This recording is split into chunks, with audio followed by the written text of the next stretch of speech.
important. Mais l'autre chose également, c'est, je peux le dire, hein, c'est pas peut-être, je ne peux pas l'appeler un cri du cœur, mais un ras-le-bol.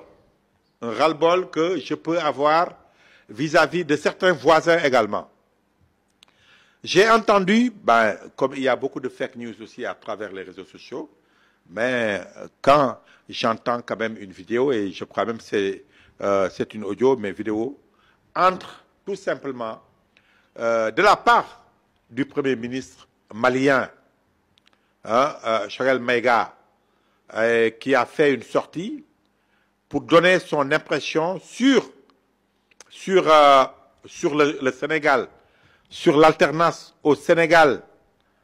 Moi, je l'ai entendu, le Premier ministre Maïga donner son avis. C'est important en tant que voisin du Sénégal, en tant que tout simplement, je dirais pas simplement voisin du Sénégal, mais en tant qu'ami, frère du Sénégal, de donner son point de vue. Mais c'est quand même regrettable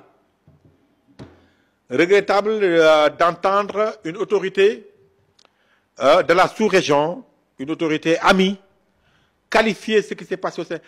On doit arrêter de s'insérer dans les affaires internes d'un État.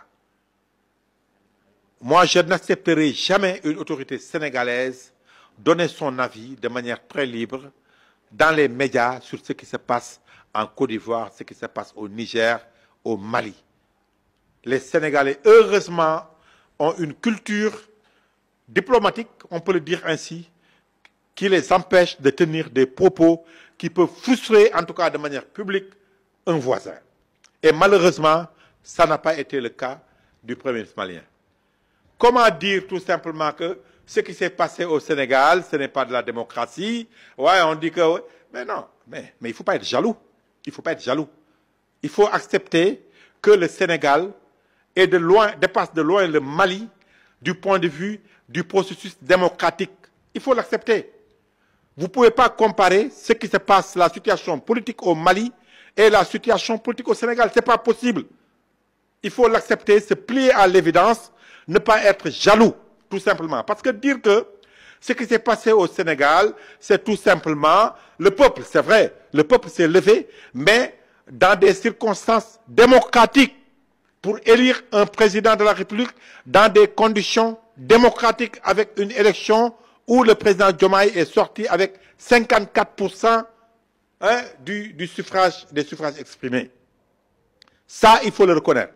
Ce n'est pas le cas au Mali, où quand, comme vous le dites, le peuple s'est levé pour imposer sa manière de voir, mais c'est l'armée qui est venue au pouvoir. Au Mali, vous avez un régime d'exception. Vous avez des militaires au pouvoir. Ce n'est pas le cas au Sénégal. On n'a pas des militaires au pouvoir. On a un régime démocratiquement élu. Ça n'a rien à voir avec ce qui se passe au Mali. On souhaite tout simplement, comme avec tous les pays voisins, que la situation se normalise. Et d'ailleurs, aujourd'hui, depuis quelques semaines, mais vous avez la pression des Maliens qui veulent que vous organisiez des élections. Il est temps qu'au Mali, qu'on organise des élections. Ça, moi, j'ai mon avis à dire sur ce qui s'est passé au Mali. Ce qu'on souhaite, c'est que le Mali passe. On ne peut pas avoir des régimes d'exception à n'en plus finir.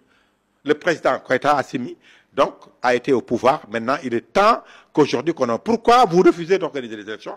Qu'est-ce qui s'est passé avant-hier? Vous avez décidé d'arrêter les activités de tous les partis politiques. Est-ce que ça s'est passé au Sénégal comme ça? Quand vous prenez des exemples par rapport à l'incarcération de leaders, quand des jeunes manifestent de manière violente, mais il n'y a pas de problème que la police, les FDS, réagissent pour mettre au calme, en tout cas faire revenir le calme, faire régner l'ordre au Sénégal, ce qui s'est passé. Quand un parti politique, avec des règles bien établies, quand on dit que ces partis politiques-là doivent suivre tous ces directives-là, la loi à la limite, liées à la Constitution, au code électoral, et ainsi de suite. Si un parti politique ne suit pas ces règles-là, on peut comprendre là que ce parti politique-là soit dissous. Mais c'est par rapport à des règles préétablies dans notre Constitution. Ce n'est pas le cas au Mali, où vous avez un régime d'exception. C'est les militaires au pouvoir. De grâce, arrêtez avec ça. Il n'y a pas à faire le jaloux. Ça n'a rien à voir.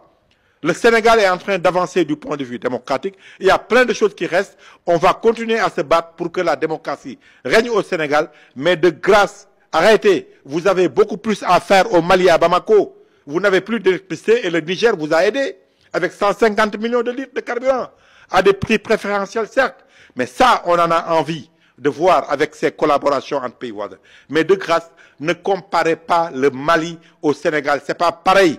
On est de loin devant du point de vue démocratique et on souhaiterait vous hisser à notre niveau pour que vous puissiez être également un État, un pays de démocratie. C'est ça, il faut le dire.